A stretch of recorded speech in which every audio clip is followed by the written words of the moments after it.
बिस्मिल्लाहिर्रहमानिर्रहीम, अस्सलामुअलैकुम, wish you a very happy good morning. जागो लाहौर के साथ मैं हूँ फैजा रियाज। आपसे मेरी मुलाकात कम होती है, लेकिन जब जब मेरी और आपकी मुलाकात होती है, मेरी कोशिश होती है कि इस मुलाकात को यादगार बनाया जा सके और अच्छी अच्छी बातें आपसे की जा सके। अब हम जो मॉर्निंग शो का आगाज कर रहे हैं, सबसे पहले मैं चाहूंगी कि हम एक बार भरपूर तरीके से जो हमारे शाहीन हैं, जिनका आज कीवीज के साथ मुकाबला होगा, सब मिलके दुआ गो हैं कि हम जीत जाएं। आज का मैच भी जैसे हमने इंडिया को हराया था, वैसे ही हम आज भी उन्हें हराएंगे और उन्हें बताएंगे कि वो जो सिक्योरिटी रीजंस का बहाना करके हमें छोड़ के गए थे ना, ये उन्होंने अच्छा नहीं किया और आज उनसे हिसाब चुकता करेंगे। तो मैं प्रोग्राम के आगाज में सबसे पहले इसी वजह से क्रिकेट पर बात करना चाहती हूँ, क्योंकि आगे जाके हमारे टॉपिक्स दूसरे हो जाते हैं। तो स्टार्टिंग में वो तमाम क्रिकेट फैंस जो कि एक्साइटेड हैं, आज भी उम्मीदें बांध के रखे, क्योंकि हमारे शाहीन हमें आज भी जो है वो भरपूर तरीके से एक अच्छा खेल जो है वो पेश करने को मिलेगा। हमें देखने को मिलेगा। अच्छी बात है कि वो खेलेंगे दुबई में, लेकिन 7 बजे तो लेट्स सी कि आज क्या बनता है मैच है। अब हम अपनी पहली स्टोरीज की जानिब चलते हैं और सबसे पहले हमने आपकी सेहत को फिट रखना है। अगर आप सुबह सुबह उठते हैं तो प्लीज कुछ एक्सरसाइज कीजिए, अपनी कुव्वत मुदाफत को बढ़ाएं, क्योंकि अगर आपकी कुव्वत मुदाफत अच्छी होगी, आपका डाइजेस्टिव सिस्टम ज्यादा एक्टिव होगा। एक तो ये कि आप जो भी खाएंगे वो प्रॉपरली डाइजेस्ट होगा और जितने भी वो जो फासद मादे हैं वो आपके जिस्म से निकलेंगे। सेकेंडली, बहुत सी बीमारियों से आपको छुटकारा मिल सकता है। कोरोना है, डेंगू है और वेदर चेंज हो रहा है, स्मोक की वजह से मौसमी बीमारियां बहुत ज्यादा हो रही हैं। तो आप अपनी सेहत का कुछ खास ख्याल रखें और हम तो हैं ही आपको टिप्स देने के लिए, बल्कि मैं नहीं, हमारे साथ एक्सपर्ट होंगी जो हमें खास तौर पर टिप्स देंगी कि किस तरह से हम अपने आप को फिट रख सकते हैं। फिट रहने के साथ साथ हम अपनी सेहत पर किस तरह से ऐसी क्या एक्टिविटीज करके, ऐसे कौन से जूसेस इस्तेमाल करके, ऐसी कौन सी अपनी जिंदगी में तब्दीलियां करके हम मौसमी बीमारियों से बच सकते हैं, क्योंकि मौसमी बीमारियों का खदशा बहुत ज्यादा बढ़ जाएगा आगे जैसे जैसे स्मोक आएगी, क्योंकि वायरल इन्फेक्शन होगा, हर किसी को फ्लू होगा, हर किसी को बुखार होगा, जो कि एक दूसरे से ट्रांसफर होता जाएगा। तो हमारे जो न्यूट्रिशनिस्ट हैं हमारे साथ हैं, रमशा शहजाद न्यूट्रिशनिस्ट हमारे साथ मौजूद हैं। अस्सलाम वालेकुम रमशा, कैसी हैं आप? आई एम गुड, अल्हम्दुलिल्लाह। अरे ये तो बड़ी अच्छी बात है, माशाल्लाह, you looking very good and wish a very happy good morning. I hope कि हमारे साथ आपकी मॉर्निंग हम आपकी भी अच्छी हो और जो हमारे नाज़रीन हमें सुन रहे हैं उनकी भी अच्छी हो जाए आपकी बातें सुन के। तो आपने हमें डिप्रेस नहीं करना, आपने हमें बताना है कि हम वैसे दोनों कॉफी पी रहे हैं, लेकिन जो लोग सुबह कॉफी नहीं पी सकते उनको बताइएगा कि अब क्योंकि वायरल बहुत ज्यादा फ्लू है, बुखार है, स्मोक की वजह से बहुत ज्यादा लोग डिस्टर्ब हैं, तो ऐसी क्या हेल्दी एक्टिविटीज होनी चाहिए सुबह उठते साथ ही? सुबह उठते साथ सबसे इम्पॉर्टेंट तो ये है कि अगर हम लोग कोई ऐसे फिजिकल एक्टिविटी करें, मॉर्निंग वॉक सबसे ज़्यादा ज़रूरी है। अगर हम अपना दिन का स्टार्ट ही मॉर्निंग वॉक से करते हैं या कोई एक्सरसाइज करते हैं, योगा करते हैं, तो उससे हमें एक बहुत अच्छा स्टार्ट मिल जाता है हमारे गुड स्टार्ट। एग्जैक्टली। अगर आप उठते हैं सुबह, आई एम सॉरी मैं आपकी बात काट रही हूँ, लेकिन मैं चाहती हूँ कि हमारे ऑडियंस को हर बात का जवाब मिले। कितने मिनट्स तक वॉक करें एंड प्लस सुबह सुबह स्मोक बहुत ज्यादा होती है, तो किस तरह से वॉक की जाए? अच्छा, आजकल तो देखें कोरोना की वजह से मास्क वगैरह यूज हो रहे हैं, ऑलरेडी यूज हो रहे हैं, तो कोई एक्स्ट्रा एफर्ट डालने की जरूरत नहीं है हमें एज सच। मास्क पहने हुए हैं, हाँ मास्क के साथ वॉक करना डिफिकल्ट जरूर होता है, लेकिन ऑब्वियसली अब हमने अपनी हेल्थ का भी साथ साथ ख्याल रखना ही है। तो उसमें ये है कि हम आप 15 मिनट से स्टार्ट करें और आहिस्ता आहिस्ता ड्यूरेशन इंक्रीज करते जाएं।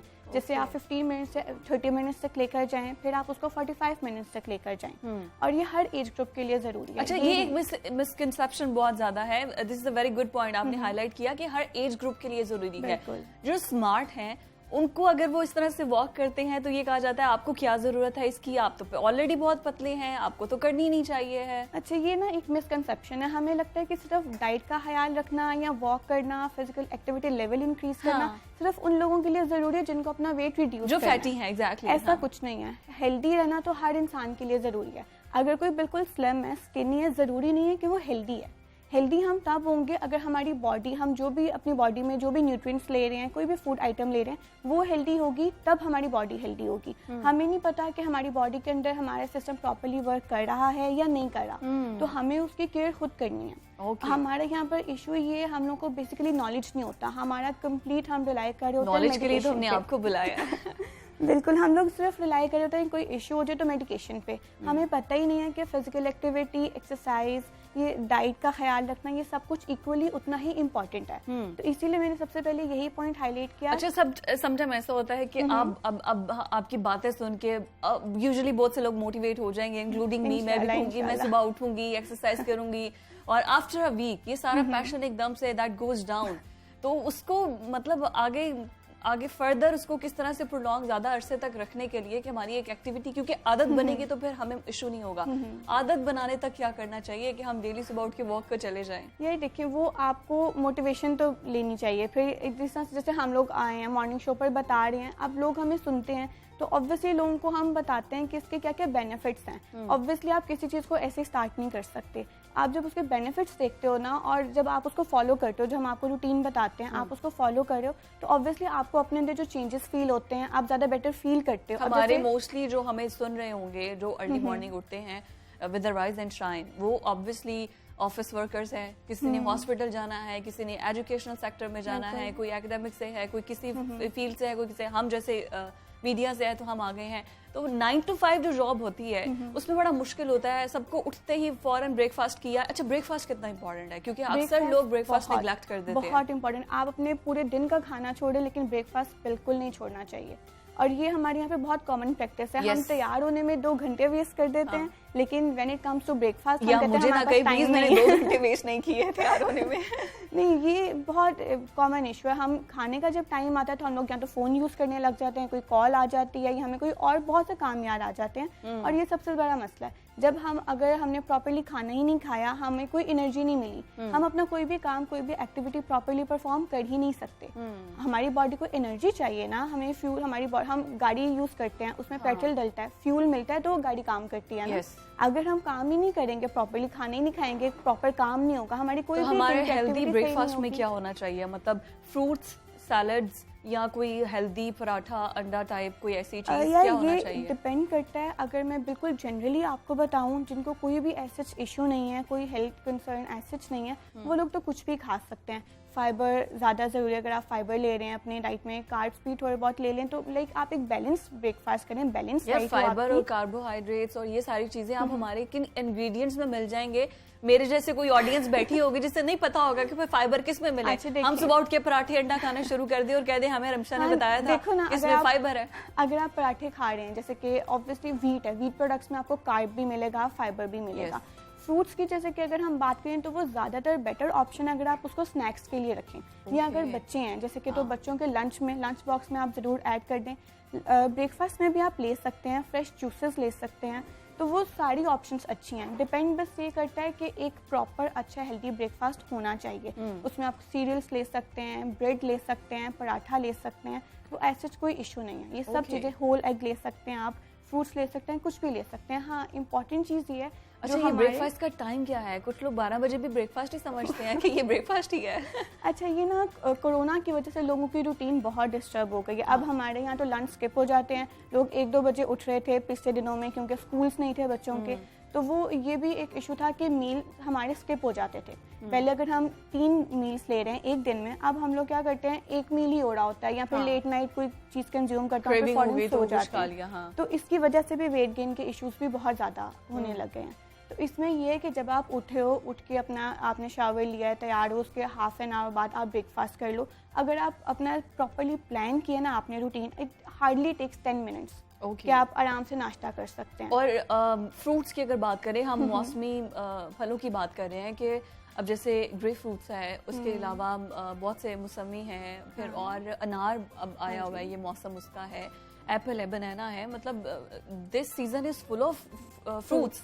तो आप कौन से ऐसे फ्रूट्स हैं जिनको इस्तेमाल करके हम ये अपनी कुव्वत मुदाफ़त को बढ़ा सकते हैं, जो फ़ायदेमंद है? कौन से ऐसे कावे हैं जिनको इस्तेमाल करके हम बच सकते हैं ये स्मोक वगैरह से? यार देखिए, when it comes to fruits सारे ही हेल्दी हैं। फ्रूट्स में आप कोई भी ऑप्शन ले लें, सभी अच्छे हैं। जैसे कि अब अगर मैं स्पेसिफिकली सर्दियों के फ्रूट्स की बात करूँ तो ग्रेप फ्रूट्स हैं, अनार है, ऑरेंज आ जाएंगे अभी, पपाया है, तो ये सारे ही फ्रूट्स हेल्दी हैं। क्योंकि अगर हम इम्यूनिटी की भी बात करें, जैसे डेंगू चल रहा है, कोविड है, स्मोक के इश्यूज़ हैं, बहुत सारे इश्यूज़ चल रहे हैं अभी, तो लोगों को काफ़ी हेल्थ कंसर्न्स हैं। उसके लिए हम लोग ये सारे फ्रूट्स जो हैं विटामिन सी रिच होते हैं, फाइबर रिच होते हैं। फाइबर रिच हैं तो इसकी वजह से हमारी डाइजेशन के जो इश्यूज़ हैं लोगों में, कॉन्स्टिपेशन के, वो भी इससे रिजॉल्व हो जाते हैं। अच्छा, हाँ बिल्कुल, कॉन्स्टिपेशन के इश्यूज रिजॉल्व हो जाते हैं। अगर आप देखें, हम दिन में 3 to 4 सर्विंग्स फ्रूट की आराम से ले सकते हैं। लेकिन अगर हम किसी विद ड्यूरेशन, मतलब कैसे 3 to 4 सर्विंग, जैसे कि आप एक नाश्ते में ले लें, उसके बाद आपने जो अर्ली लाइक स्नैक होता है आपका लंच से पहले, ब्रेकफास्ट टू लंच लंच के बिटवीन जो स्नैक है आप उसमें ले सकते हैं, शाम को ले सकते हैं आप, लंच और डिनर के इन बिटवीन ले सकते हैं। तो ये आप किसी भी टाइम कंज्यूम कर सकते हैं। अच्छा, इन फ्रूट शेप या फिर उसका जूस भी आप डायरेक्ट पी सकते हैं? दोनों चीज़ों में ले सकते हैं, बट बीइंग अ न्यूट्रिशनिस्ट मैं रेकमेंड करूंगी कि आप जो है वो एज ए रॉ फूड को कंज्यूम करें, विच इज़ वाई कि उसका जो फाइबर कंटेंट है वो ज़्यादा होता है। अच्छा, my dentist he also recommend मी कि आप जब भी फ्रूट्स खाएं तो ठीक है, इट्स गुड कि आपने जूस पी लिया, लेकिन आप उसको जब रॉ फॉर्म में खाते हैं तो आपके जो दांत है, जो गम्स हैं, उनको भी न्यूट्रिशन मिलता है और उनको भी विटामिन्स मिलते हैं। तो आपकी कोशिश हो उसको अच्छे से चबा के खाएं। फ्रूट्स के तो बेशुमार बेनिफिट्स हैं, अगर मैं उसको एंडलेस करने बैठ जाऊं यहाँ पे हम पूरा प्रोग्राम इस पे कर सकते हैं। अरे नहीं, हमारे पास और भी बहुत कुछ है करने को। अब वापस आ जाएंगे कॉफीज पे, और जो शानदार पिए जाते हैं, कहवे पिए जाते हैं, अदरक का कहवा और ये सारी चीजें, ये कितना हेल्पफुल है? अदरक वगैरह इन सबके भी हेल्थ बेनिफिट्स हैं, ऑब्वियसली एंटी इन्फ्लेमेटरी हैं, तो हमारी बॉडी में इन्फ्लेमेशन रिड्यूस करते हैं, उनके भी अपने बेनिफिट्स हैं। लेकिन वो वही बात आ जाती है कि एक एक्स्ट्रा एफर्ट है, आप उठते हो, आपको एक चीज़ प्रिपेयर करनी पड़ती है, बनाना पड़ता है और फिर आप उसको कंज्यूम करते हो। But when it comes to fruit you don't need hours to prepare it. लेकिन बहुत इजी है, अगर किसी को करना भी है तो ग्रीन टीज आ गए हैं, साशेज हैं, आप गर्म पानी में डिप करें and you can have it. देखिए, जो चीज हम बाजार से ला रहे हैं और बस उसको हम वो जो इंस्टेंट कुक्ड मील्स हैं जैसे कि बस उनके वो बेनिफिट्स नहीं ना, जो एक फ्रेश चीज के होते हैं। अब अगर आपने कहवे बनाने, आप घर में बैठे हैं, पहले अदरक डालें, उसको पकाएं, वेट करें। हम यही तो भी डिस्कस करें कि लोगों के पास टाइम नहीं है, लोगों के पास ब्रेकफास्ट करने का टाइम नहीं है, वो प्रिपेयर कैसे करेंगे, वो कहवे कैसे बनाएंगे? बिल्कुल ठीक, लेकिन आपने अपनी सेहत का ख्याल भी तो खुद ही रखना है ना भाई। आप कहवे भी अपने लिए तो बना रहे हैं, हमारे लिए थोड़ी बना रहे हैं, हम तो यहाँ बैठ के प्रोग्राम कर रहे हैं आपके लिए। ऐसे ही है, बस इसलिए तो मैं कह रही हूँ कि अगर आप रॉ फॉर्म में सिर्फ एक फ्रूट को कट करते हैं और खा लेते हैं, हार्डली 1 to 2 मिनट्स लगते हैं और आपकी बॉडी को प्रॉपर न्यूट्रिएंट्स मिल रहे हैं, विटामिन मिल रहे हैं, फाइबर मिल रहा है, मिनरल्स मिल रहे हैं, आपको और क्या चाहिए? आपको एक प्रॉपर मील आपको मिल जाता है उसके थ्रू। अच्छा, इस मील के साथ हमारा फूड सिलेक्शन क्या होना चाहिए है? With fruits and with all the green teas and kahwas, इन सब के साथ हमारा फूड सिलेक्शन क्या होना चाहिए इन विंटर्स? अच्छा, इन विंटर्स में बेसिकली ऐसा कोई हार्ड एंड फास्ट रूल नहीं है। हम लोग बस ये कहते हैं कि अब जैसे हम चाय या कॉफ़ी की बात करें, बिकॉज आगे फिर वो ड्राई फ्रूट्स आ जाएंगे, वो भी बहुत मजा आता है खाने का। ज़्यादा एक्सेसिव हो जाए तो ब्लड प्रेशर भी हाई हो जाता है, तो मतलब ये सारी चीज़ें भी तो मैटर करती हैं ना। इसमें यही है कि जैसे कि मैंने इसलिए स्नैक्स का कहा कि आप फ्रूट को स्नैक में लें। जैसे उससे पहले आपने कार्ब्स की इंटेक कर ली, नाश्ते में आपने पराठा ले लिया या ब्रेड ले लिया, कोई भी सीरियल ले लिया, उसके बाद आप 2 या 3 घंटे के गैप के बाद आप कोई भी 1 या 2 फ्रूट्स कंज्यूम कर लें। अब भी आप पे डिपेंड करता है, आपने उसको फ्रूट चाट की फॉर्म में लेना है या सिंपल एक सेपरेट फूड की फॉर्म में कंज्यूम करना है। ज़्यादा इशू आता है जैसे कि बच्चे, वो लोग नहीं खाते, जैसे कोई स्पेसिफिक फूड है उनको नहीं पसंद स्पेसिफिक फ्रूट, तो उसका ये होता है कि जैसे पपाया, उसके कितने हेल्थ बेनिफिट्स हैं, स्किन के लिए बहुत अच्छा है, लेकिन बच्चों को ज़्यादा उसका फ्लेवर नहीं पसंद होता, तो वो आप उनको चाट की फॉर्म में दे सकते हो मिक्स करके कि उनको वो खा भी लें और उसका फ्लेवर इतना ज़्यादा ना हो। स्नैक्स के साथ कुछ चिप्स के साथ मिक्स करके आप साथ ही वो खिला दें। चिप्स तो मैं you can easily fool them actually। हाँ बिल्कुल, बस हमारा यही इंटेंशन होती है कि खा लें, किसी भी वे में खाएं, बस ये होना चाहिए। अच्छा, तो मतलब ये तो आपने किड्स के हवाले से बता दिया। हमारे जो एक स्पेसिफिक एज ग्रुप है, I mean let 50s and 60s, और जो हमारे बूढ़े लोग हैं, ऑब्वियसली हमें वो देख रहे होंगे, उनकी हेल्थ सबसे ज़्यादा अलार्मिंग होती है। बिकॉज इम्पोर्टेंट तो होती है क्योंकि घर का मेन पिलर होते हैं, लेकिन इस मौसम की वजह से सबसे ज़्यादा अगर कोई इफेक्ट होता है तो वो बूढ़े होते हैं या बच्चे होते हैं। ये तो बच्चों के हमने बता दिया कि अब बूढ़ों को अपनी टेक केयर कैसे करनी चाहिए। बूढ़ों के लिए भी यही है। अब जैसे आपने मौसम की बात की, रेस्पिरेटरी प्रॉब्लम्स बहुत ज़्यादा हैं, लाइक स्मोक की वजह से, कफ है, वैसे ही इसकी वजह से कोविड है, उसकी वजह से भी इश्यूज तो आ रहे हैं। अब उसमें यही चीज़ है कि बूढ़े हैं तो उनको भी अपना fruit intake, fresh vegetables, fresh चीज़ें ज़्यादा कंज्यूम करनी चाहिए। मैं उनको यही रेकमेंड करूँगी कि हम लोग क्या करते हैं, फ्रूट कट किया, हम ये तो कह रहे हैं हम फ्रेश फ्रूट्स ले रहे हैं, लेकिन हम कट करके उसको रख देते हैं और बाकी कामों में लग जाते हैं। 1-2 घंटों बाद हम उसको खा रहे हैं या आधे घंटे बाद खा रहे हैं, और आप ऑब्जर्व करें वो ब्राउन होना स्टार्ट हो जाता है, जैसे हमने कोई एप्पल कट करके रखा है। तो हमें ये छोटी छोटी प्रैक्टिसेस हैं जो हमें अपनी चीज़ें चेंज करने की ज़रूरत है। This is very good tip जब एक्चुअली। आपने कट किया फ्रूट, आप उसी टाइम उसको कंज्यूम कर लें। आपने क्यों उसको 1 घंटा रखना है या 2 घंटे रखने हैं, ये हम क्या करते हैं, कर करके फ्रिज में रख देते हैं। अब आजकल का जो मौसम है, इसमें वैसे में ठंडी चीज़ें नहीं खानी चाहिए, ऑब्वियसली गला खराब होगा, ऐसे भी वो बैक्टीरियाज चले जाते हैं। एक फ्रेश exactly. फ्रूट अगर आप खा रहे हैं तो आप चाट ही उतनी बनाने, अगर फ्रूट चाट ले रहे हैं या वैसे उसको कट कर रहे हैं। Thank you so much Ramsha, आपने इतनी अच्छी हमें टिप्स दी। और मेरी कोशिश थी कि जितने भी क्वेश्चंस मैं रमशा से जितनी इन्फॉर्मेशन निकलवा सकती हूँ निकलवा लूँ, डाइटिशियन वालों के लिए भी, फैटी लोगों के लिए भी, बच्चों के लिए भी और बूढ़ों के लिए भी। तो मेरा जो purpose I guess that's fair enough. Thank you so much. से मुलाकात होगी after this short break. Stay with अस।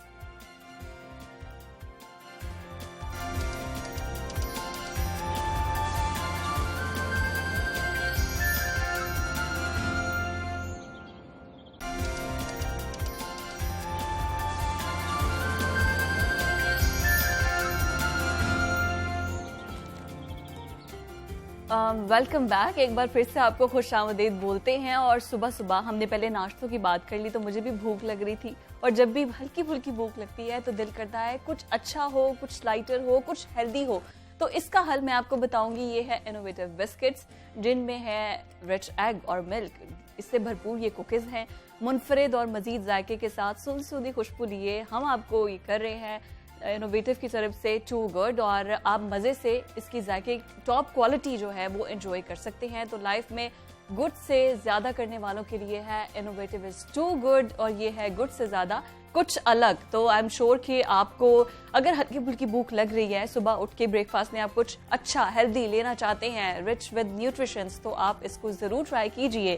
खैर मैं भी इसको कुछ ही देर में ट्राई करूंगी, आई एम श्योर। फिर मैं आपको इसको टेस्ट करके भी बताऊंगी कि इट्स वेरी गुड थिंग। लेकिन अभी जो हम बात करेंगे बड़ी इंपॉर्टेंट है भाई। सारे जो हैं वो बिल्कुल अलर्ट होके बैठ जाए। कौन नहीं अमीर होना चाहता, हर कोई अमीर होना चाहता है। तो हम आपको बताएंगे कि किस तरह से आप अमीर हो सकते हैं, किस तरह आप पैसे बना सकते हैं बैठे बिठाए। बिकॉज सब कुछ ही डिजिटलाइज हो गया है आपके इस मोबाइल ऐप में। हर चीज, ईच एंड एवरीथिंग। अब तो भाई टेली मेडिसिन भी स्टार्ट हो चुकी है। हर चीज आपको मोबाइल पे दस्तयाब है। तो आप क्यों नहीं इससे डिजिटलाइज करके पैसे कमा सकते हैं, कारोबार कर सकते हैं। एजुकेशन से लेकर सेहत तक हर चीज जब डिजिटलाइज हो चुकी है तो हम आपको बताते हैं कि निकलिए दुकान से, आप जाइए वेबसाइट पर। ना कोई दुकान का रेंट आपको देना पड़ेगा, ना कोई बिजली का बिल देना पड़ेगा। बस मोबाइल आप अपना चार्ज रखिए और ऑनलाइन आप पैसे कमाएं। लेकिन कैसे, ये हम आपको बताएंगे। मार्केटिंग के अंदाज बदल रहे हैं और पाकिस्तान में भी डिजिटल मार्केटिंग का एक रुझान मजीद बढ़ रहा है। और ये बहुत ज़रूरी है क्योंकि 90% जो नाकाम होने वाले कारोबार हैं उसके पीछे जो बुनियादी वजह है वो है नाकिस मार्केटिंग नहीं करते हैं। तो एक अच्छे मार्केटर अच्छे अंदाज में किस तरह से की जाए और स्टार्टअप में कामयाबी के इम्कानात कैसे हैं, वो भी हम आपको शेयर करेंगे कि किस तरह से आप स्टार्टअप से कई गुना ज़्यादा पैसा कमा सकते हैं। अब ये डिजिटल मार्केटिंग होती क्या है, इस बारे में बात करने के लिए हमारे साथ आज की गेस्ट है सैयदा ज़ैनब अब्बास, जो कि डिजिटल मार्केटिंग कंसल्टेंट हैं और इसके साथ साथ वो इवेंट मैनेजर भी हैं। और माशाल्लाह in such a young age you are so active कि इतनी मुश्किल एक चीज़ लोगों को पैसा बना के देना, भाई कोई नहीं बना के देता, लेकिन आप इतनी अच्छी फील्ड में हैं। तो मुझे ये बताएं, जो भी हमें लोग देख रहे हैं, स्ट्रेट फॉरवर्ड हम कैसे अमीर हों? Wow, thank you so much first of all for having me here. I really liked your compliment. I really liked your statement because this is really a correct statement कि how to make a money and आप अमीर कैसे हो सकते हैं। You know, literally आज अभी ये जो era है, we can call it easily a digital era. This is totally a digital era. और जो आप अभी आप मोबाइल की बात कर रहे थे, तो डिजिटल मार्केटिंग जो basically it is the process of making the money through using information technology or your internet while using through any medium, any device. It could be a mobile, it could be laptop, it should be बस information technology or internet users. But मैं surprisingly Fiza I must share over here कि अगर आप statistics को देखो तो overall दुनिया की इस वक्त जो पॉपुलेशन है अबाउट 7.5 अरब होगी।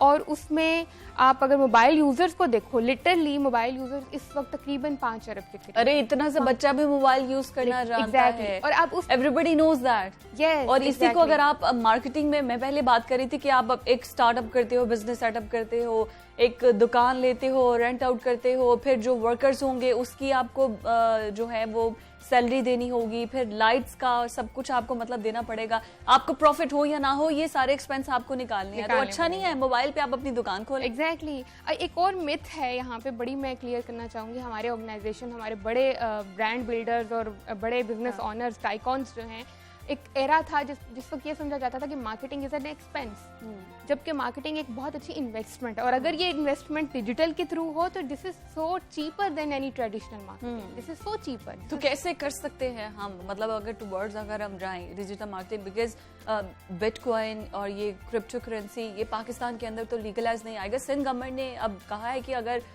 सिंध हाईकोर्ट की ये रिमार्क्स थे, आई स्टिल रिमेंबर, मैं ये खबर मेरी नजर से गुजरी थी, तो वहाँ के चीफ जस्टिस ने बोला था कि अगर ये काम हो ही रहा है और इलीगल हो रहा है तो आप इसको लीगलाइज कर दें ताकि गवर्नमेंट को भी इससे फायदा हो। तो अब हम डिजिटल मार्केटिंग में एंटर कैसे हो सकते हैं? There are so many other. Now I'm happy to say that कि इस वक्त तकरीबन पाकिस्तान में भी लाखों बच्चे ऐसे हैं. Even the COVID era actually created the opportunities for them. बहुत सारे बच्चों ने जो कि डिग्री होल्डर्स थे, इवन इसके लिए आपको डिग्री होल्डर्स होने की ज़रूरत नहीं है. You just need to have a skill. This is just a skill, and there are multiple programs, there are multiple courses, and even the universities are providing online courses. Pakistan में एक IDM के नाम से डिजिटल वेबसाइट है जो कि आपको digital courses के लिए डिफरेंट एडवांसमेंट के साथ, डिफरेंट एनहांसमेंट के साथ, क्योंकि डिजिटल स्किल एक ऐसी स्किल है जिसमें विद इन आवर्स जो है वो चेंज आ रहा है, एक नया इनोवेशन आ रहा है. आपको हर दफ़ा ईमेल मार्केटिंग के प्रोसेसेस चेंज हो रहे हैं, मोबाइल मार्केटिंग के प्रोसेसेस चेंज हो रहे हैं, कंटेंट मार्केटिंग के प्रोसेसेस चेंज हो रहे हैं. तो जो इसके लिए ज़रूरी ये है, आई मस्ट से है कि ये कोई ऐसी बहुत सो कॉल्ड बड़ी डिग्री नहीं है कि जिसके लिए कोई बेसिक ग्रेजुएशन या बहुत आपको, ये कोई भी कर सकता है. जस्ट बेसिक नीड होनी चाहिए, आपके पास बेसिक स्टडी होनी चाहिए, बेसिक ग्रेजुएटेड पर्सन होना चाहिए. वो बंदा जो अपना बिजनेस करता है, आप कोई भी काम कर लो, कोई प्रोडक्ट बना लो, कोई सर्विस कर लो, उसका कोई फायदा नहीं है unless until you don't know how to market it, how to sell it.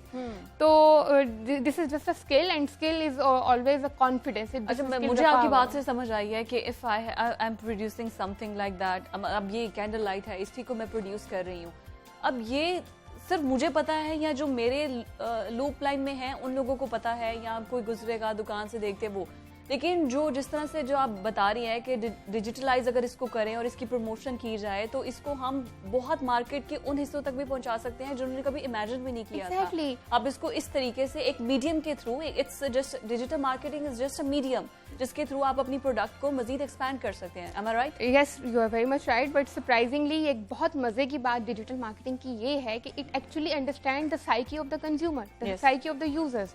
You know, आपने even you must have noticed over your own scrolling over the social media, either it is Facebook, either it is Instagram. अगर आप कोई एक dress खरीदते हो, अगर आप cloth market में जाते हो, आप रेडी टू वियर देखना चाहते हो, आपको फिजा को पसंद है पिंक कलर, वो एक ऐसा ऐड जो है वो क्लिक करती है जिसमें पिंक कलर के ड्रेसेस शो होते हैं.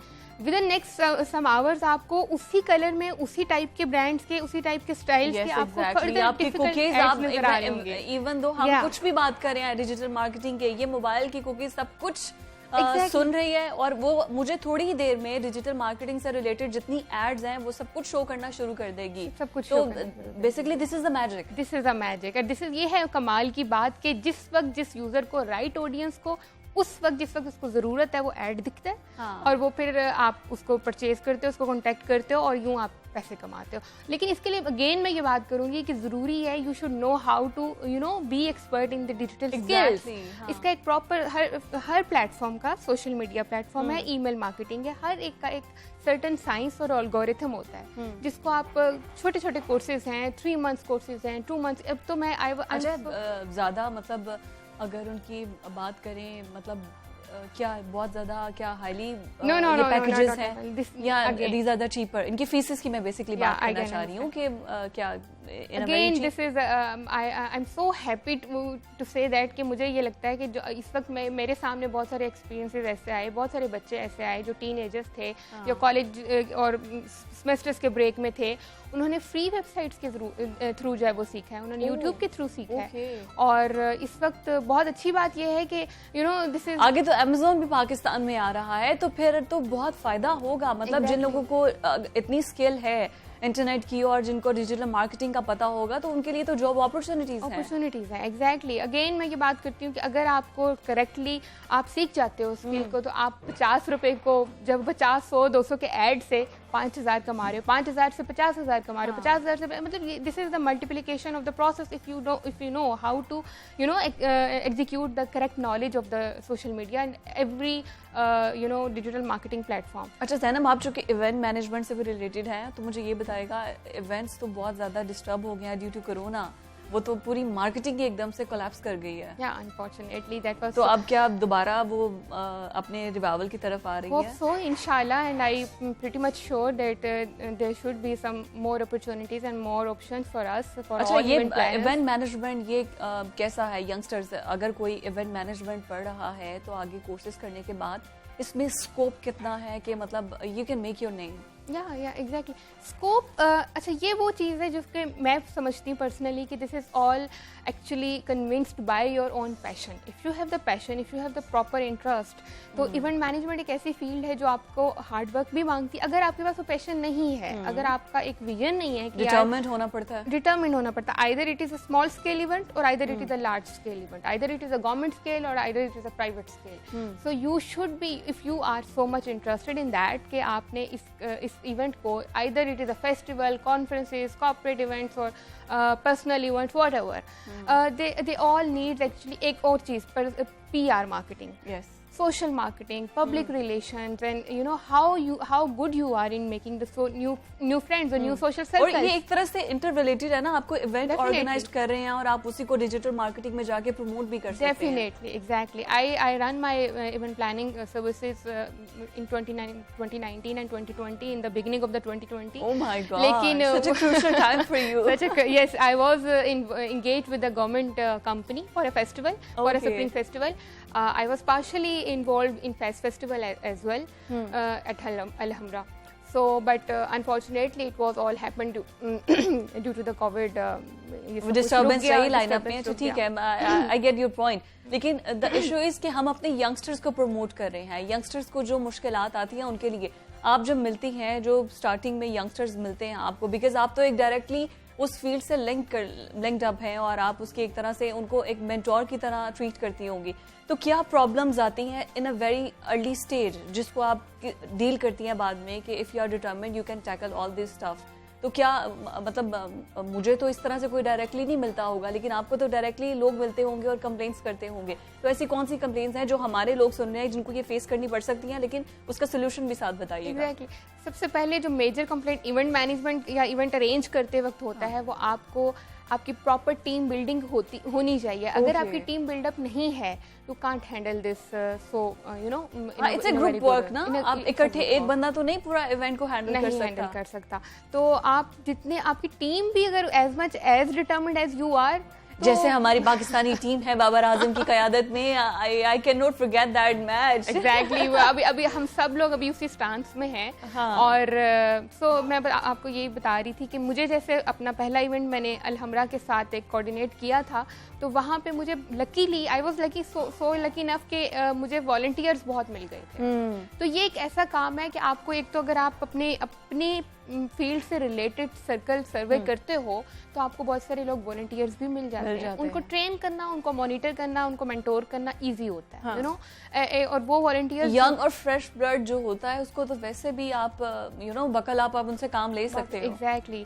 तो इसमें जैसे आपको बजट मैनेजमेंट आनी चाहिए, आपको डेफिनेटली आपको वेन्यू, आपको मेन्यू, आपको dates, everything should be so scheduled in a nice way that आपको उसके बैकअप प्लान्स होने चाहिए। इवेंट प्लानिंग जो है वो बहुत ज्यादा रिक्वायर करती है। अच्छा, बैकअप प्लान्स भी होने चाहिए। Okay, alright. If any at any critical condition at 11th hour अगर आपको कुछ चेंज करना पड़ता है या कोई उसका ऑल्टरनेट क्रिएट करना पड़ता है, तो you should be so much aware of that. या एग्जैक्टली, प्लान बी। और आपके पास इतना जो है आपका तैयारी इतनी अच्छी होनी चाहिए बैकअप के लिए कि आपको आइदर अगर सर्विसेज चेंज करनी पड़ी हैं या प्रोडक्ट चेंज करनी पड़ी ऑब्वियसली जो भी आपका कस्टमर डिमांड कर रहा है आप उसको अकॉर्डिंग करना। अच्छा, बैक टू डिजिटलाइजेशन, उसको मैं स्किप कर गई थी, स्किप नहीं कर गई थी एक्चुअली, मैं इवेंट मैनेजमेंट के बारे में भी I was about to gain, मतलब मुझे खुद भी था कि मुझे इसके बारे में पता चलना चाहिए। ऐसे ही हम लर्न करते हैं एक दूसरे से, I am not a hall expert, लेकिन अगर डिजिटलाइज की हम बात कर रहे थे, जैसे हम अमीर होने की बात कर रहे थे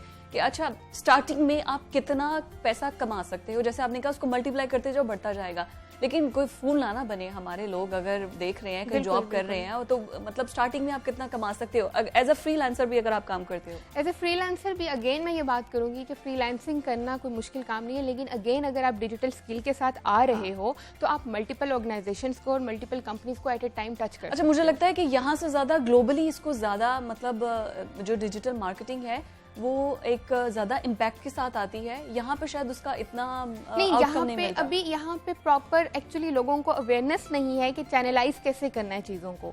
डिजिटल मार्केटिंग की कहाँ पे क्लासेस हो रही हैं या कहाँ पे ये पढ़ाया जा रहा है, ये लोगों को इतनी ज़्यादा अवेयरनेस नहीं है, या अगर यूट्यूब पे अवेलेबल है तो उनको करेक्ट एड्रेसेस अवेलेबल नहीं है कि कौन सा लिंक है क्या है।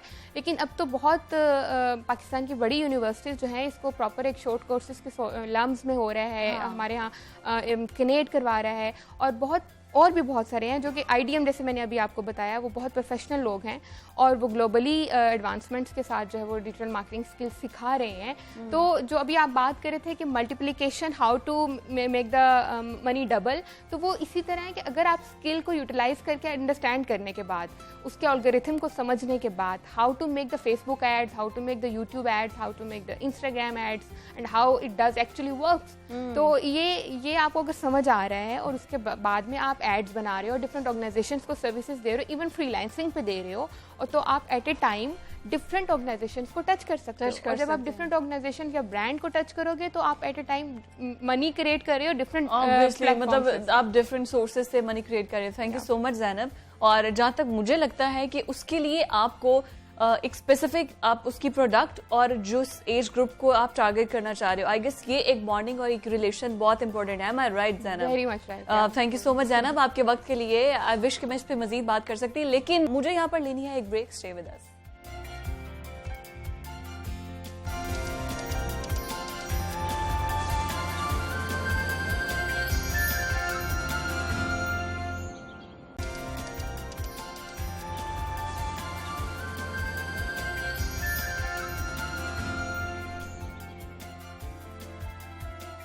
वेलकम बैक जी। एक बार फिर से आपको जागो लाहौर में खुशामदीद कहेंगे और आपसे बातें करते हुए पता ही नहीं चला 1 घंटा गुजर भी गया है। अब जो सेकंड हाफ है हमारे प्रोग्राम का, उसमें हम बड़े इंपॉर्टेंट टॉपिक पर बात करने जा रहे हैं, वो है कोरोना वायरस। बड़ी अच्छी बात है जिन्होंने वैक्सीनेशन करवा ली है, अच्छी बात है क्योंकि अपनी सेहत का आपने खुद ख्याल रखना है। इससे एटलीस्ट आपकी जो इम्यूनिटी सिस्टम है, इम्यून सिस्टम है, वो स्ट्रॉन्ग होगा।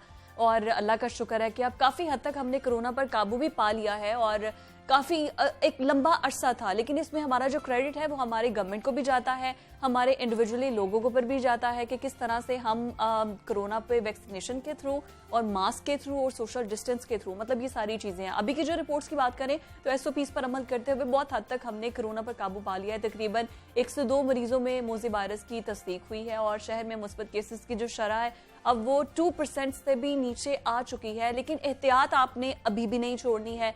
अभी भी बड़ी अच्छी बात है कि आप उसी तरह से मास्क का इस्तेमाल करें, सोशल डिस्टेंस का इस्तेमाल करें, ताकि अपने और अपने प्यारों की जान की हिफाजत आपने खुद करनी है। That's it. मैं तो उसको सिंपली ऐसे ही करती हूँ। लेकिन हमारी जो पंजाब गवर्नमेंट है वो बहुत अच्छा काम कर रही है और अभी जो फैसला किया है उस्मान बुज़दार ने, this is a very good initiative कि वो घर घर जाकर डोर टू डोर, जैसे पोलियो कैंपेन होती थी उसी तरह से अब कोरोना वैक्सीनेशन भी जो है वो रेड मुहिम का आगाज किया गया है। अच्छी बात है कि जो लोग वैक्सीनेशन सेंटर तक नहीं जा सके या दूर दराज के इलाकों में वैक्सीनेशन सेंटर्स नहीं बने, अब डोर टू डोर ये कैंपेन जो है वैक्सीनेशन वो स्टार्ट की गई है ताकि लोगों को उनके घर की दहलीज तक वैक्सीन लगवाई जा सके और ये बड़ी कामयाबी से चल भी रही है। तकरीबन 14,000 नए वैक्सीनेशन सेंटर्स भी कायम किए गए हैं।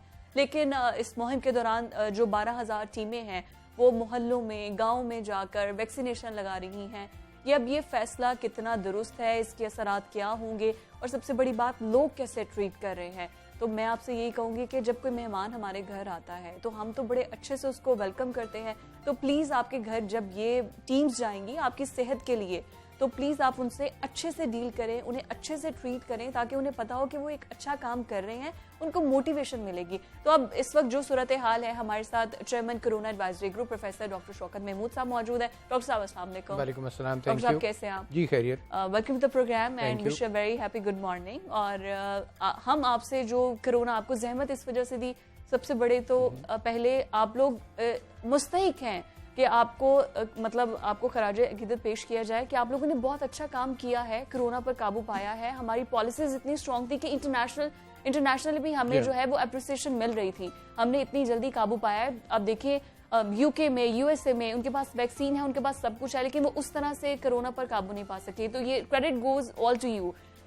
देखिए ये ठीक है, दुनियावी तौर पर हम ये कह सकते हैं, but I think we are all grateful to the almighty. अल्लाह ताला ने हम पर एक खास मेहरबानी की। वरना हमारे वसाइल भी बहुत लिमिटेड थे, हमारी एबिलिटीज़ भी थी, और हमारी आबादी भी मोस्टली अनएजुकेटेड लोगों पर मुश्तमिल थी, और वही आबादी का सेगमेंट है जो इसको फैलाने में ज़्यादा इफेक्टिव भी है। तो इसलिए ये तो मेरे ख्याल से तो अल्लाह ताला की खास मेहरबानी। हाँ, इस हद तक दुरुस्त है कि हमारे हेल्थ डिपार्टमेंट ने, हमारी हेल्थ मिनिस्टर ने, यास्मीन राशिद ने बहुत काम किया, और वो हम they kept us on our toes all the time. हम भी मुसलसल मीटिंग बीमार थी और उसके बावजूद उन्होंने बिल्कुल अपनी बीमारी को इसके रास्ते में नहीं आने दिया। हेल्थ डिपार्टमेंट ने कंटिन्यूसली, प्राइमरी हेल्थ ने और टर्शियरी हेल्थ ने, इन्होंने भी बड़ा काम किया, और एक पहली दफ़ा हमें जिसे कहते हैं ना इंटीग्रेटेड पॉलिसी बनाने का और उस पर अमल करने का तजुर्बा भी हासिल हुआ। पॉलिसी के जो असल चीज़ें थी वो ये थी कि लोगों को इस हद तक भी नहीं डराना कि खौफ की कैफियत तारी हो जाए, पैनिक स्टार्ट में बहुत ज़्यादा पैनिक हो गए थे, तो उसको भी कंट्रोल करना था। लेकिन एट द सेम टाइम उनको एक रियलिटी भी बतानी थी कि ये एक ऐसी बीमारी है जिसके बारे में आपको परेशान होना भी है और हिफाजती इकदाम भी करने हैं। तो it was quite a difficult situation to be honest. ये और तीसरी चीज़ सबसे अहम थी जो फेडरल गवर्नमेंट ने फैसला किया कि इकोनॉमिक एक्टिविटी को भी नहीं रोकना, क्योंकि हमारे यहाँ लॉकडाउन जो रिजर्व है वो बहुत कम है। जो तरक्की याफ्ता ममालिक हैं, अभी आप देख रहे होंगे जो कोविड में यूके में पैसे खर्च हुए हैं वो हमारे 70 साल के लोन से ज़्यादा है। एग्जैक्टली। तो हमारी इकोनॉमी तो बड़ी छोटी है ना, तो उसमें आपको हर रुपया, हर पैसा बड़ी एहतियात से खर्चना पड़ता है। So we were very careful कि ना को हम ऐसे फालतू टेस्ट करें जिनका नतीजा नहीं आता, ना हम ऐसी इंटरवेंशन करें जिसका नतीजा नहीं आता, और हमने कॉस्ट इफेक्टिव सोचा इसको और ऐसी प्लानिंग की। सो गॉड हैज़ बिन काइंड कि हमने ये कोशिश की। असल बात ये है कि अब जो वैक्सीनेशन ड्राइव है ये भी उसी पॉलिसी का हिस्सा है कि पहले हम वैक्सीनेशन कर रहे थे कि अच्छा वो लोग जो वॉलंटरीली कर सकते हैं तो कॉस्ट इफेक्टिव होगा कि वैक्सीनेशन सेंटर्स बना दिए जाएं ताकि लोग वहां पर आएं, उनको सहूलत दी जाए और वो वैक्सीनेशन ड्राइव थ्रू वैक्सीनेशन। अब तकरीबन पंजाब के 47% लोग कम से कम एक टीका लगवा चुके हैं। अब हमारी कैलकुलेशन ये है कि जिसने एक लगवा लिया वो दूसरा भी लगवा लेगा। लेकिन अगर आप इस पे गौर करें तो 47% आबादी का मतलब है 53% अभी भी नहीं लगवा सके। तो उसके बाद फिर ये फैसला किया गया कि अब इस 53% को कैसे पहुंचा जाए। तो उसमें पहला ऑब्जर्वेशन ये थी कि जिन लोगों ने अब आना था, क्योंकि अब हमारी वैक्सीनेशन सेंटर्स पे लाइनें नहीं लगेंगी, तो इसका मतलब है कि इनफ्लो कम हो रहा है। तो हमने इस सारी पॉलिसी में तरीका ही ये रखा है कि हम हालात के मुताबिक पॉलिसी तरतीब दें। तो अब हमें ये चीज़ का एहसास शिद्दत से होने लगा कि अब जिन लोगों ने वॉलंटरीली वैक्सीनेशन करवानी थी वो करवा चुके हैं। तो अब हमारा नेक्स्ट, लेकिन जो नहीं करवा रहे वो बीमारी को फैलाने में तो मददगार साबित होंगे। दूसरा तजुर्बा ये था कि सारी दुनिया से हमने ये देखा कि ये बीमारी कहीं जा नहीं रही और ये वेव्स की फॉर्म में वापस आ रही है। जो ही लोग जो ही लोग अपनी प्रिकॉशंस का गार्ड नीचे ले जाते हैं तो वायरस बढ़ जाता है। तो इसमें सबसे क्रिटिकल लोग अब कौन से हो गए जो ये वायरस फैलाएंगे, जो स्टिल बिलीव नहीं करते कि कोरोना जैसी कोई चीज है वैक्सीनेशन में। ये अब दो चीजें हैं। नंबर 1 कि उन लोगों को ये यकीन दिलाना कि वैक्सीन उनके लिए फायदेमंद होगी, और नंबर 2 क्योंकि उनमें उतनी मोटिवेशन नहीं है तो हमें यकीन है कि वो यकीनन खुद से तो नहीं आएंगे। तो उसका फिर हाल ये सोचा कि मोटिवेशन के लिए जो आप जैसे प्रोग्राम कर रहे हैं और बाकी हम डेटा भी रिलीज कर रहे हैं कि हमारे पास जो 80% मरीज आ रहे हैं इस वक्त वो हैं जो वैक्सीनेशन नहीं करवाई। ऑल्दो वैक्सीनेशन वाले मरीज भी आ रहे हैं और उनमें भी कुछ में बीमारी शिद्दत भी इख्तियार कर लेती है, लेकिन वो तो वैक्सीन जब शुरू हुई थी तो किसी वैक्सीन ने नहीं कहा था कि 100% इफेक्टिव है। उसमें कुछ नॉन रिस्पॉन्डर्स होते हैं, तो लेकिन वो बहुत थोड़ी तादाद है। जब फॉर एन इंडिविजुअल ये परसेंटेज की कोई अहमियत नहीं होती क्योंकि जिसको बीमारी हो गई उसको तो हो गई, लेकिन जब आप स्टेटिस्टिकली बात करते हैं एक सोसाइटी में, एक बड़ी कम्युनिटी में, तो वहाँ ये आदादो शुमार बहुत अहम होते हैं कि आपके कितने मरीज आ रहे हैं, क्योंकि आपने हॉस्पिटल सर्विसेज को भी देखना होता है, आपने दवाइयों की तरसील को भी देखना होता है, आप अपने मेडिकल फैसिलिटीज़ प्रोवाइड करने वाले जो हेल्थ वर्कर्स हैं उनको भी देखना होता है। तो अब उसके मुताबिक हमने देखा कि अगर हम इन 53% लोगों को वैक्सीनेट नहीं करते तो हमारे मसाइल में मजीद बढ़ सकती है, बढ़ भी जाएगी और मसाइल में बहुत इजाफा होगा। और दूसरी बात जो है सबसे अहम बात यह है कि लोगों का वैक्सीनेशन में कॉन्फिडेंस खराब होना शुरू होगा। हाँ। कि हमने वैक्सीनेशन तो करा रही, मरीज तो कम नहीं हो रहे। हाँ। अगर खुदा ना खासा अगली वेव आती है जिसका इम्कान हमेशा है, हाँ, फिफ्थ वेव का, एग्जैक्टली। तो इसलिए फिर वो पॉलिसी मेकर्स ने ये फैसला किया कि अब एक ही तरीका है कि जिस तरह हम पोलियो की वैक्सीन करते हैं, जिस तरह हम मीजल्स की कैंपेन चलाते हैं, अब ये वो कैंपेन की जाए कि लोगों के घरों में जाके किया जाए। अच्छा डॉक्टर साहब, पोलियो वैक्सीन, मतलब पाकिस्तान एक वाहिद मुल्क है जहाँ पर पोलियो अभी तक ख़त्म नहीं हुआ है, प्लस ये कि पोलियो की वैक्सीन पर भी एतमाद नहीं है। बड़े लोग हैं जो पोलियो वर्कर्स को मार कुटाई तक बात पहुँच जाती है, वैक्सीनेशन नहीं करवाते। अब जिन लोगों का ट्रस्ट नहीं है कोरोना वैक्सीन पर भी, उसके लिए क्या मतलब कुछ फाइन किए जाएंगे या कुछ और प्रिकॉशंस लिए जाएंगे, कुछ मेजरमेंट्स किए जाएंगे? मैं जाती तौर, इसके दो जवाब है। एक तो मेरा जाती तौर पे जवाब है और दूसरा मेरा एक जो इस वक्त पॉलिसी है। पॉलिसी ये है कि कुछ ना कुछ सख्ती होगी, लेकिन अब आप खुद तजुर्बा करें उस सख्ती का नतीजा क्या निकलता है। जब आपने कहा कि आपको पेट्रोल नहीं मिलेगा तो 2 दिन तो उन्होंने वैक्सीनेशन सर्टिफिकेट मांगा, तीसरे दिन ऑब्वियसली एक कारोबार है वो नहीं रुकेगा, गाड़ियां सड़कों पे तो नहीं खड़ी हो जाएंगी, तो पेट्रोल मिलना शुरू हो गया। सो मेरे नज़दीक ये जो प्यूनिटिव एक्शंस हैं, जो सजा वाले हैं, ये कामयाब बहुत कम होते हैं। ओके। जब तक आप इसके साथ मोटिवेशन और रिवॉर्ड ना लगाएं। सो हम जहाँ जो मेन हमारा एम्फेसिस है वो है क्लेरिफाई करें ना उनके दिमाग से, उनको एजुकेट करें, वो एजुकेट करें। तो वो हमने प्लान पूरा किया है कि तमाम अस्पतालों में भी ये लोगों को कन्विंस किया जाए, जिस तरह अब आपके टीवी चैनल्स पे कन्विंस किया जाए, अखबारात में लिखा जाए, उसकी भी एक पूरा लोग जो मतलब डायरेक्ट फीडबैक जो मुझे आ रहा है, अगर मैं वो आपसे शेयर करूँ, द थिंग इज के लोग ये सोच रहे हैं कि इसमें पता नहीं कौन से ऐसे इंग्रेडिएंट्स हैं, कोई नापाक चीजें इसमें मिलाई गई हैं, ये बहुत ज्यादा है। और प्लस ये भी बहुत कहा जा रहा है कि जिन्होंने वैक्सीनेशन करवाई है उनको फिर भी कोरोना हो गया है, तो क्या फायदा फिर वैक्सीनेशन का, ऑल दैट स्टफ। देखिए बात ये है कि हमने we left it for too long. हमने अपनी सोसाइटी में जो ग्रेजुअली, अब लोग बड़ी आजकल बात कर रहे हैं जी कि 1100 में से 1100 नंबर आ गए 700 लोगों के और सारा मुल्क परेशान है। लेकिन मैं इसको दूसरे नजरिए से देखता हूँ। मैं कहा जब 97 और 98% आ रहे थे तो आपको परेशान तो उस वक्त होना था ना कि हमारा इम्तिहानी निजाम ठीक नहीं है। जब आपने 97 और 98% पे कोई परेशानी नहीं की तो अब 1100 आ गए। एक लॉजिकल प्रोग्रेशन है। तो कुछ चीजें जिनका आपने जिक्र किया, ये तो वो हैं जो फौरी तौर पे कोई हल किसी के पास नहीं। एक आदमी की उम्र 40 साल है, 45 साल है, 50 साल है, उसके नजरियात भी फिक्स्ड हैं, उसकी सारी जिंदगी में जो उसने तालीम हासिल की, not a formal education, informal, जो उसके सोर्सेज ऑफ इंफॉर्मेशन है, उन्होंने उसके इन नजरियात को पुख्ता कर दिया कि वो साइंस से कोई ताल्लुक नहीं रखते। और हमने अपनी ये जिम्मेदारी नहीं निभाई कि हम उन्हें बताएं कि भाई दुनिया तो साइंस पे ही चलती है, के साथ नहीं दुनिया चलती साइंस पे, और उसके सबूत दें। तो हमें अपने निज़ाम तालीम पे वापस जाना पड़ेगा, हमें आप लोगों की तरफ वापस जाना पड़ेगा कि लोगों की जो सोच तब्दील करना, वो एक मेडिकल प्रोफेशनल फौरी तौर पे नहीं बदल सकता। तो ये हमें रुकावट तो आएगी। लेकिन हमारा पॉइंट ये है कि जिस तरह अब हमने टारगेट रखा 3 करोड़ लोगों का इस पहली वैक्सीनेशन ड्राइव में, हमने पूरे 53% का नहीं रखा क्योंकि हमें पता है ये मुश्किल होगा। इस दौरान हम लोगों के नजरियात के ऊपर इन्फ्लुएंस करने की कोशिश करेंगे ताकि अगली कैंपेन, क्योंकि इसका सेकंड पार्ट भी है, सेकंड पार्ट में फिर ये कैंपेन दोबारा की जाएगी, क्योंकि कोई भी ऐसी कैंपेन नहीं होती जो 100% रिजल्ट 25 अक्टूबर से 12 नवंबर तक, ये नामुमकिन है। तो इनकी एक मोटिवेशनल वैल्यू होती है।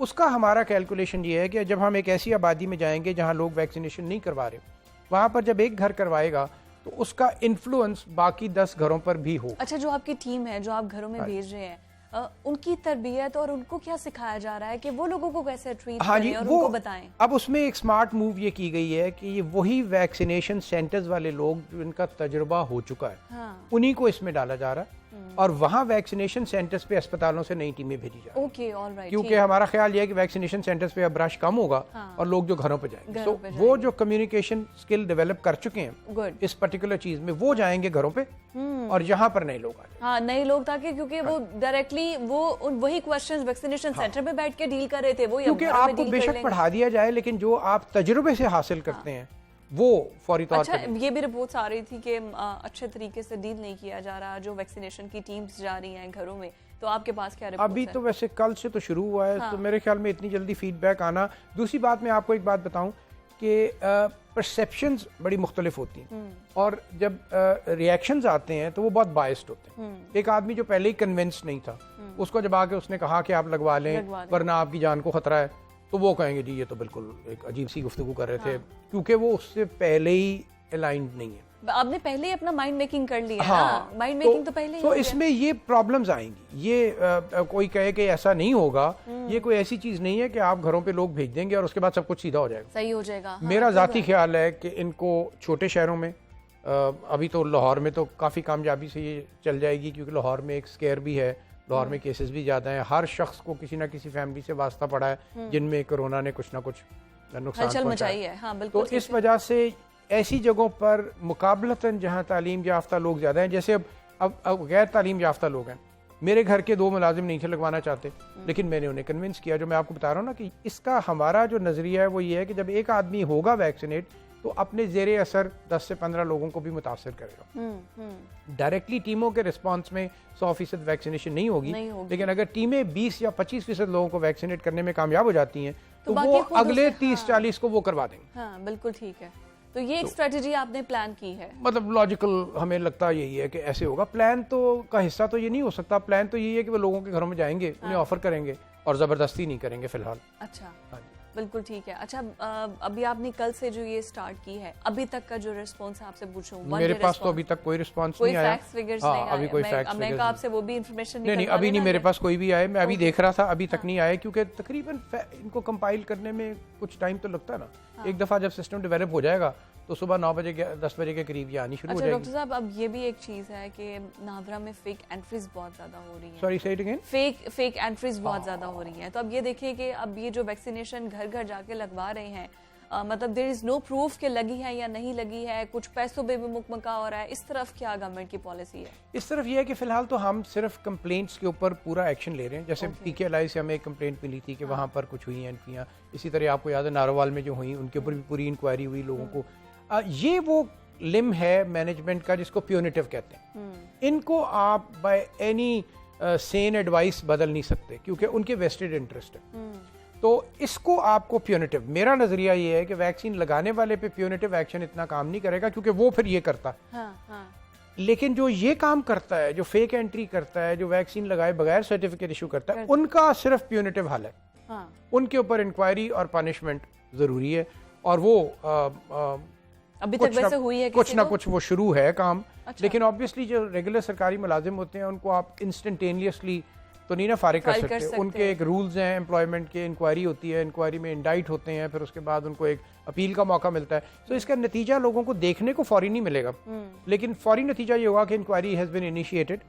एंड अब असल बात ये होगी कि हम एक उस इंक्वायरी के प्रोसेस को मुतासिर तो नहीं कर सकते, लेकिन हम इशू को जिंदा रख सकते हैं कि देखें जी फलां जगह इंक्वायरी हुई थी, उसका क्या बना एग्जैक्टली। मतलब ये है ना कि डर बिठा के रखना है ताकि बाकी लोग उससे जो है वो ना जाए। हमारे मुल्क में एफिशिएंसी आपको पता है हर जगह ही थोड़ी कम है।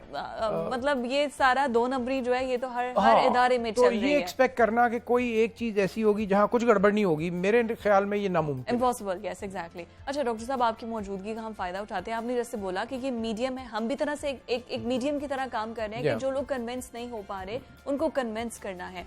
अब लाहौर के अंदर जैसे आप बात कर रहे थे कि लाहौर में तो फिर भी बहुत से एजुकेटेड लोग हैं, लेकिन जो अनएजुकेटेड है उनको आप अगर कन्विंस करें और उन्हें बताएं कि इसमें ऐसे कोई इंग्रेडिएंट्स नहीं है, आपकी जान को खतरा नहीं है। ये भी एक मिथ है कि अगर आपने वैक्सीन खुद को करवा लिया है तो after 2 years you will be dead. मतलब ये भी सुनने में मिल रहा है कि आपने वैक्सीन अगर लगवाई है तो 2 साल के बाद आप मर जाएंगे। मतलब देखिए बात ये है कि हम सारे इतने बड़े इस्लाम के नाम ले पाए, और हमारा बुनियादी फलसफा मजहब को पढ़ने के बाद ये है कि हर चीज़ अल्लाह की तरफ से, बेशक, और हर वो आदमी जो सोचता है कि खुदा के अलावा को मेरी ज़िंदगी को मुतासर कर सकता है तो शिर्क का इर्तिकाब करता है। तो जहाँ हमें मजहब को स्ट्रेंथ के लिए यूज़ करना होता है वहाँ हम नहीं करते, हम अपने मजहब को यूज़ करते हैं for dividing people and for weaknesses.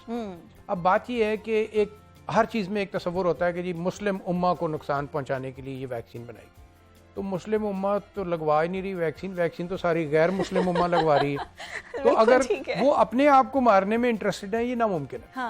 दूसरी बात ये है कि अगर वैक्सीन का फायदा ना होता तो आप सोचें कि वो ठीक है, उनको एक फ़ायदा बहुत बड़ा है कि उनको इकोनॉमिक बेनिफिट्स हैं, मगर वो आम आदमी से तो मुताल्लिक नहीं ना, वो तो बड़ी फार्मास्यूटिकल्स को है।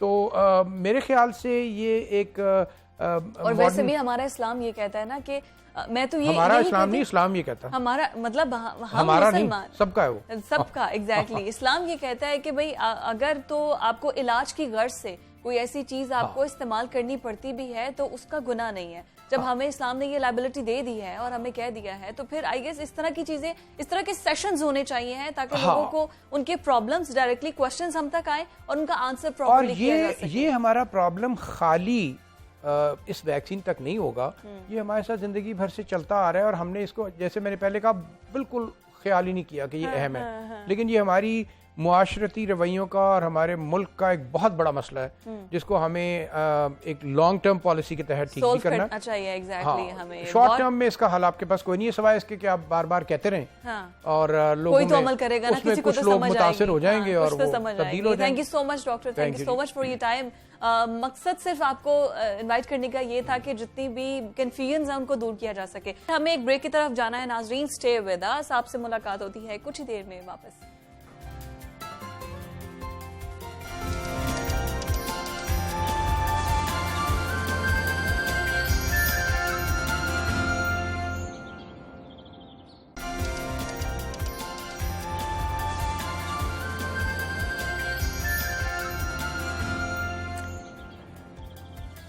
वेलकम बैक नाज़रीन। प्रोग्राम का बिल्कुल जो है वो आखिरी हिस्सा है, आपको कुछ ही देर में हम अलविदा भी करेंगे, लेकिन उससे पहले जो सेगमेंट है आपको खूबसूरत बनाने का, सेल्फ केयर का, उसको कैसे भूल सकते हैं।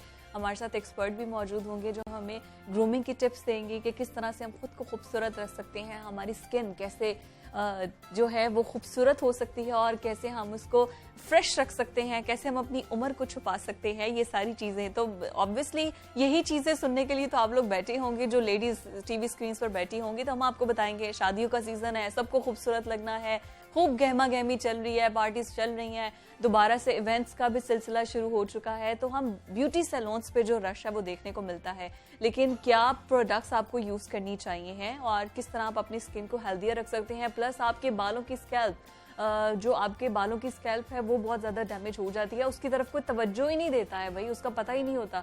तो आप प्लीज़ उसकी तरफ भी ख्याल रखें। तो हमारे साथ जो ब्यूटिशियन है, जो डर्मेटोलॉजिस्ट हैं, दैट इज़ डॉक्टर इमा शाहीन। अस्सलाम वालेकुम, कैसी हैं आप इमा? I am all good. अब तो खैर it's not that much early morning, फिर भी हम आपको गुड मॉर्निंग बोल देते हैं क्योंकि हमारा ये इट्स मॉर्निंग। Yes exactly. तो कैसा सुबह का आप दिन गुजारती हैं, पहले ये बताइए, हम आपसे पूछे ना आपकी रूटीन क्या है, आप अपनी स्किन को कैसे फ्रेश रखती हैं, कैसे आप अपनी मतलब ग्लो करती हैं और क्या आपके प्रोडक्ट्स हैं जो यूज़ करती हैं, और वही सच्ची सच्ची बताने हैं जो आप यूज़ करती हैं। इनफैक्ट मैं ये कहूँगी कि जैसे आप कहते हैं ना, इंडिविजुअलाइज या कस्टमाइज, ये वेरी करता है फ्रॉम पर्सन टू पर्सन। लेकिन आप अगर कैटेगराइज भी करें ना, तो आप एज ग्रुप्स में भी कैटेगराइज कर सकते हैं, आप डिफरेंट प्रोफेशंस में भी कैटेगराइज कर सकते हैं।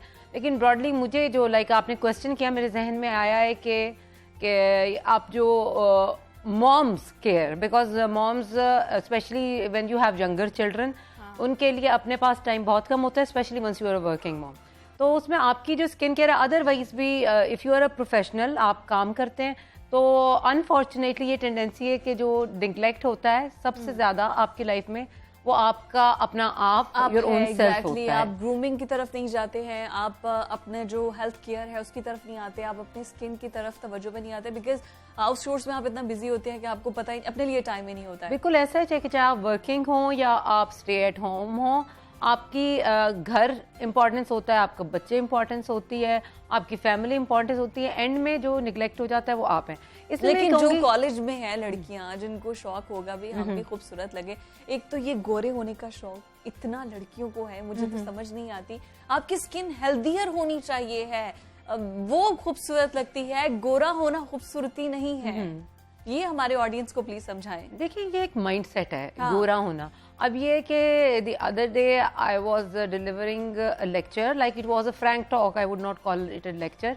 एक हमारे यही लोकल यूनिवर्सिटी में थी, बच्चियां थी यंग एज ग्रुप की, जिससे आपने बात की। बहुत ज़्यादा क्रेज़ है गोरा होने का, आउटडोर्स में देखें बहुत क्रेज़ है, आपके क्लिनिक्स में आए लोग गोरा होना चाहते हैं। मैं उनको हमेशा एक बात समझाती हूँ कि जिस तरह आपकी डिफरेंट और चीज़ों की टाइप्स हैं, आपकी हाइट डिफरेंट है, आपका हेयर कलर डिफरेंट है, आपका आई कलर डिफरेंट है, इसी तरह स्किन का कलर एक अल्लाह मियाँ ने आपको दिया और जो आपको दिया उससे बेहतर नहीं हो सकता।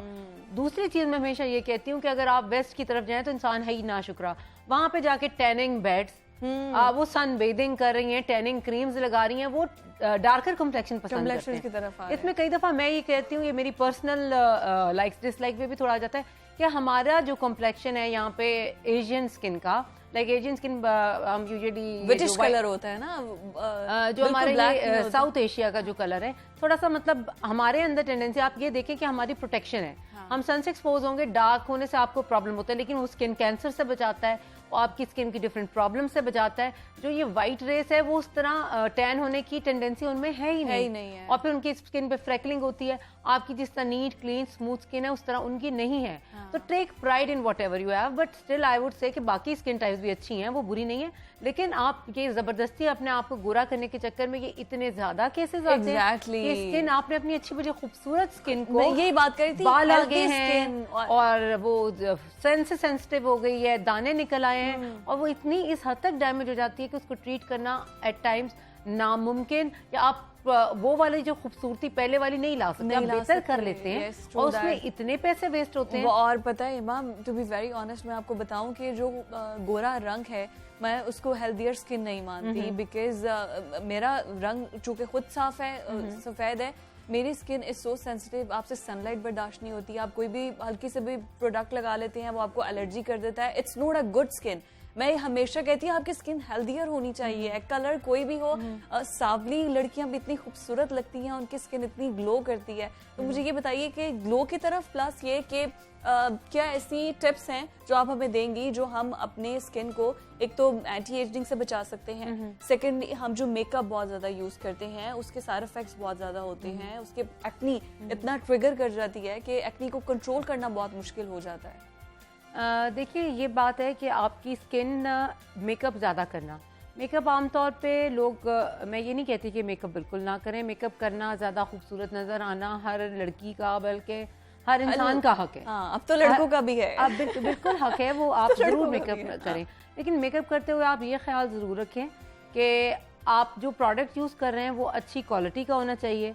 उसके अलावा ये बात है कि आपका जो प्रोडक्ट यूज करें वो आपकी स्किन टाइप के मुताबिक होना चाहिए। आपके ऑयली स्किन है, आपकी ड्राई स्किन है, आपको वाटरी बेस यूज करनी चाहिए, आपको टीवी स्टिक यूज करनी चाहिए, ये सारी चीजें आई गेस ये आपका ही काम है, डर्मेटोलॉजिस्ट ही बता सकता है कि किस तरह के प्रोडक्ट्स यूज करने चाहिए। देखिए मैं basically being a dermatologist, I am not a beautician, I am being a dermatologist, मेरा अपना बिलीव और जो हमने बहुत चीज़ों से सीखा भी है वो ये, अगर आपकी स्किन हेल्दी है तो ऑटोमेटिकली आपको कम मेकअप की ज़रूरत पड़ती है, आपको बहुत ज़्यादा बेस लगाने की या कुछ।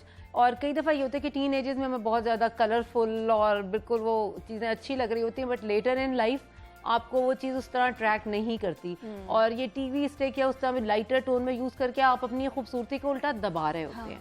तो मेकअप आप मेरे ख्याल में कम से, अगर आपकी स्किन हेल्दी है, आपने उसकी प्रॉपर केयर की जैसे आपने बात की, तो आपको मेकअप की ज़रूरत ही कम पड़ती है। आप बेस वगैरह लाइट सी लगा ली, उसके बाद हल्की सी लिपस्टिक, और अगर आप हेल्दी हैं तो आपके अंदर नेचुरल ग्लो।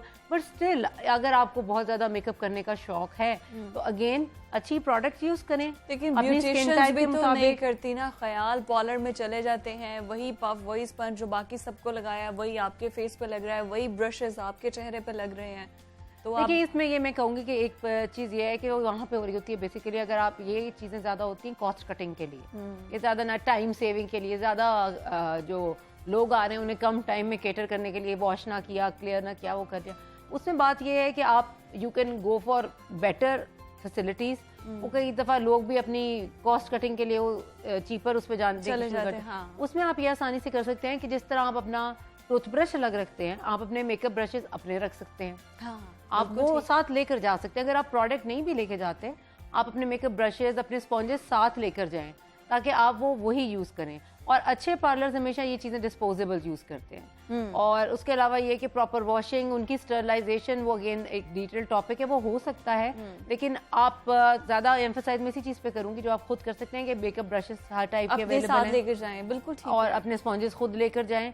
और एक और इम्पॉर्टेंट बात कि जब आपके मेकअप के बाद आपका फंक्शन ख़त्म हो गया है, एज सून एज पॉसिबल अपनी स्किन को आजाद करें, उसको अच्छी तरह करें। आपके पोर्स बंद हो जाते हैं, आई कैन फील दैट, मतलब आपके पोर्स मेकअप की वजह से बंद होते हैं, ऑक्सीजन नहीं मिल रही होती, आप इसको रिमूव करें और आपकी स्किन अंदर से फ्रेश हो जाएगी। तो मेरी तो कोशिश होती है कि लीस्ट मेकअप यूज करूं और जितना कम टाइम के लिए है वो यूज करूं।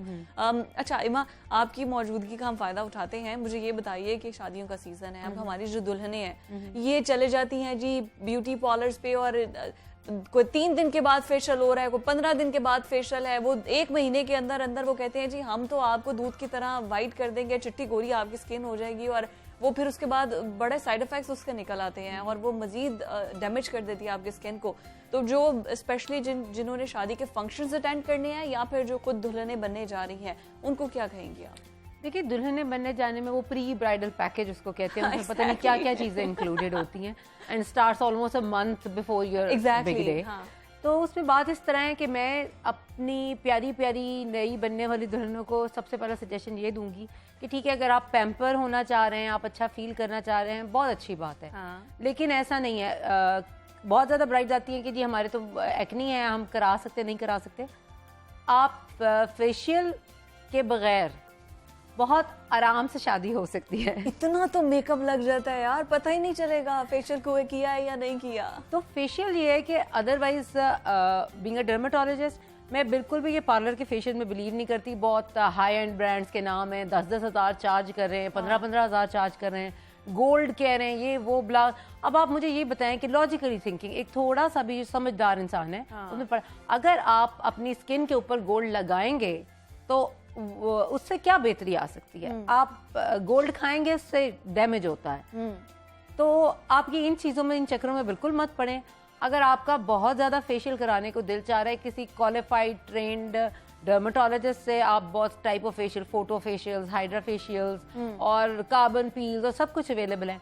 अगर आप वो कराना चाहते हैं वो करा सकते हैं, बट स्टिल शादी किसी भी मेकअप के बगैर, अच्छा, ये किसी भी फेशियल के बगैर और अब कार्बन फेशियल बहुत से ऐसी कैटेगरीज आ गई है जो कि डर्मेटोलॉजिस्ट भी कर रहे हैं। बीइंग अ डर्मेटोलॉजिस्ट आप इसको मतलब रिकमेंड कितनी बार, मंथ में कितनी बार करवाना चाहिए? देखिए, और इसके क्या फायदे हैं जो आपको, ये जो स्किन जो ये लोकल और वो ब्लीचेस और ये सारे स्क्रबिंग करके जो डैमेज कर देता है, वो किस हद तक रिपेयर हो सकता है? देखिए, वो जो अगर कोई ब्लीच से डैमेज हुआ है या अगर कोई उसमें स्टेरॉइड्स वाले मसाजेस किए गए थे उससे डैमेज हुआ है, वो तो ये एक्यूट डैमेज यूजुअली होता है, वो आराम से रिवर्स हो जाता है। It does take time. आपका जो पोस्ट शादी पीरियड है वो ख़राब करके वो चला जाएगा if you get proper treatment from a trained professional, तो वो चला जाएगा। लेकिन ये डैमेज आपने करना क्यों है? बात आ गई hydra facial, carbon facial, photo facials के ऊपर। ये डिपेंड करता है। तो हाइड्रा फेशियल, उसमें भी आप different type of sera use करते हैं, उसमें आपका प्रोसीजर डिफरेंट होता है, मास्क डिफरेंट टाइप के, according to the requirement of individual client, वो उसको क्या रिक्वायर्ड है। उसके बाद कार्बन फेशियल, उससे आपकी स्किन थोड़ी सी वो ब्लीचिंग इफेक्ट लाइट के साथ हम उसको देते हैं, स्किन की जो अनइवन टोन वगैरह बेहतर हो जाती है। लेकिन उसमें एक बात मैं ये आपको कहना चाहूँगी कि अगर वो एक स्किल्ड हैंड और एक बंदा जो स्किन को समझता है वो कर रहा है, उसका मैक्सिमम साइड इफेक्ट ये है कि उसका कोई इफेक्ट नहीं आएगा, वो आपको फर्दर डैमेज एटलीस्ट नहीं करेगा। तो आप सेफली वो करवा सकते हैं। लेकिन अगर आपने वो भी करवाना है तो एटलीस्ट 7 दिन से 10 दिन पहले करवाएं, ताकि अगर खुदा ना खास्ता कोई प्रॉब्लम आती है तो वो उसको we can take care of that, और आपका जो मेन डे आ रहा है वो खराब ना हो। और कई दफ़ा ये होता है कि आप फर्स्ट टाइम वो चीज़ का एक्सपोजर ले रहे हैं, तो आपकी स्किन कैसे रिस्पॉन्ड करती है ये तभी पता चलेगा जब आप उसको कराएंगे। हाँ, एग्जैक्टली। ये बहुत अच्छी बात है कि हमें पता कुछ होता नहीं है, फर्स्ट टाइम ही हम चले जाते हैं और उसके बाद हम कहते हैं कि जी हम तो ऐसे जैसे हेरोइन निकलेंगे और ब्यूटी पार्लर से, और उल्टा हम अपनी स्किन को डैमेज कर लेते हैं। अच्छा, ये तो पार्लर के अंदर आ गया। अब अगर हम घर की बात करें, घरेलू खवातीन भी जो घर में मौजूद हैं, जो कि नई पार्लर्स तक जा सकती, अफोर्ड नहीं कर सकती हैं, वो प्रोडक्ट्स ले लेती हैं और फिर वो घर में स्टार्ट कर देती हैं ये सब कुछ करना, तो वो स्किन को क्या डैमेज करता है, या फिर अपने हाथ से खुद अगर आपने क्लीन कर लिया है खुद को तो अपनी चीज़ों से, अपनी प्रोडक्ट से, उसका फिर कुछ बेनिफिट्स भी होंगे? देखिए, अब बात बीच में रहेगी कि इसमें थोड़ा सा पर्सनल रिलीज का भी रोल आ जाता है। मैं पर्सनली ये बिलीव करती हूँ कि आपको जब तक आप हेल्दी खा रहे हैं, आपका लाइफस्टाइल हेल्दी है और आपकी एक रूटीन है कि आप प्रॉपर अपनी स्किन को वॉश कर लेते हैं, प्रॉपर मॉइस्चराइज कर लेते हैं, सनब्लॉक्स वगैरह यूज़ करते हैं, तो आपको किसी एक्स्ट्रा ऑर्डिनरी फेशियल की या उसकी ज़रूरत नहीं होती। क्लिनजिंग की बात, क्लिनजिंग में सबसे पहली और इम्पॉर्टेंट चीज़ ये आती है कि आप जब भी, जैसे हमने मेकअप्स की बात की है, या पूरा दिन स्पेंड करके आपने किचन में स्पेंड किया है, या रोड्स पे आप कॉलेज गर्ल्स हैं जाती रही हैं, पोल्यूशन वगैरह का इफेक्ट है, आप उसे किसी भी एक आम अच्छे सोप से वॉश कर सकते हैं। यहाँ पे यही बात एम्फसाइज करना चाहूंगी, एंटी बैक्टीरियल मत यूज SPF भी तो यूज नहीं करते हम, सन ब्लॉकिंग SPF भी यूज नहीं करते। देखिए, सन ब्लॉक मैंने पहले भी बात की कि आप अपनी डाइट अच्छी रखें, अपना वाटर इनटेक ठीक रखें, स्लीप पैटर्न आप जहां तक पॉसिबल हो वो अच्छा रखें, रात की नींद बहुत जरूरी है। सन ब्लॉक अगर आपने रूटीन में मॉइस्चराइजर और सन ब्लॉक, इससे ज्यादा आपको, और अगर cleansing, deep cleansing, routine by the way, बिल्कुल आप आम साबुन से वॉश करें, उसके ऊपर मॉइस्चराइजर लगाएं according to your skin type, sun block लगाएं again according to your skin type. Important thing about sun block, sun block आपने हर 3 से 4 घंटे बाद रिपीट करना है। एग्जैक्टली, आपने उसको दोबारा से टैपिंग करनी है, दोबारा से उसको रीअप्लाई करना है। ये अक्सर डॉक्टर्स बताना भूल जाते हैं। मैं I was just about to say कि अगर आप सनब्लॉक लगा भी रहे हैं तो उसको 3 से 4 घंटे के बाद दोबारा लगाएं। लेकिन और एक इम्पॉर्टेंट चीज ये है कि आपने सनब्लॉक हमेशा सन एक्सपोजर से आधे घंटे पहले लगाना। हाँ, इट्स नॉट लाइक कि आपने लगाया है और आप बाहर just out in the sun. Exactly. तो और एक और इम्पॉर्टेंट बात, सनब्लॉक लगाने के बाद भी ये नहीं है कि आपको फिजिकल प्रोटेक्शन यानी किसी छतरी या किसी शेड चादर की जरूरत नहीं है। आप ये डबल प्रोटेक्शन हो जाती है। आप बेहतर ये है कि आप वो भी साथ में यूज करें। सनब्लॉक लगाने के बाद कई दफा मैं पहले भी ये बात करती हूँ कि जैसे एड्स आते हैं कि धूप से क्या डरना, सूरज से क्या डरना, no we are wearing that sunblock, ऐसा नहीं है। वो आपको प्रोटेक्ट करता है up to a certain extent. उसके साथ भी अगर आप कोई और शेड यूज करते हैं तो वो दोनों एक उनका बेसिकली जितना आप अपना हेल्थ केयर लेंगे, जितनी आप प्रिकॉशंस लेंगे, फायदे आपको ही हैं। स्किन आपकी बचनी है, किसी और की नहीं बचनी है। चाहे आप SPF लगा के बचा ले अपनी स्किन, या फिर जिस आपने रूटीन बताई है, एक हेल्दी रूटीन के जरिए एक अच्छा गुड इनटेक करें, फ्रूट्स लें, जूसेस लें, जब तक अंदर स्टमक आपका हेल्दी होगा, अच्छा होगा, तो आपके फेस पे वो ग्लो और रिफ्रेशिंग आ गई। थैंक यू सो मच एमा फॉर योर टाइम, और आपने इतनी अच्छी टिप्स दी। और मेरी कोशिश ये थी कि जो भी अपनी स्किन का बेड़ा गर्क कर रहे हैं, मैं तो यही कहूँगी प्लीज़ वो अपनी स्किन पे कुछ थोड़ा तर्स खाएं और ना इस तरह की कोई टेस्ट करें अपनी स्किन पर ताकि बच सके। तो आज का हमारा प्रोग्राम जो कि इख्तिताम पजीर हो रहा है, मैं आपसे इजाज़त चाहूँगी।